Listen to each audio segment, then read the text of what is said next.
Welcome to Happy Coding for Everyone channel. Let's start from where we left in our previous video. Let's start coding. Let's put another HR, then starting another form. Let's create form and creating a label. Let's say comment. Let's use another input area. Text area. Let's say comment and comment. Let's put them default and let's save it.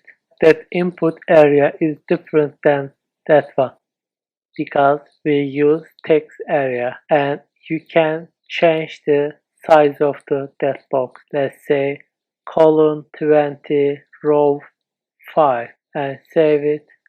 You see, you can change like this and you can put a button to send the data.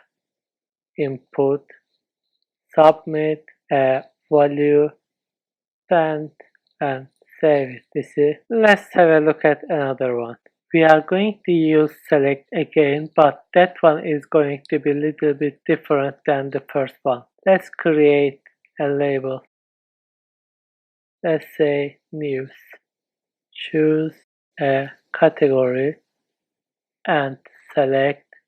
Let's say news. You can give ID as news and we will create an opt group under it.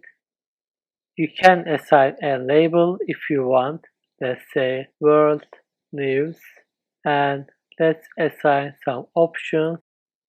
Value take and text also take and let's add another one. Let's say sport. Let's create another opt group. I just copy and paste. Let's say category UK, tech and sport save. And let's save it.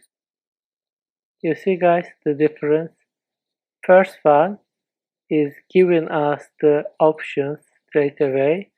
That one is showing options under the categories. That is the difference between them. That's all for now. Thank you so much for watching it. See you in the next video.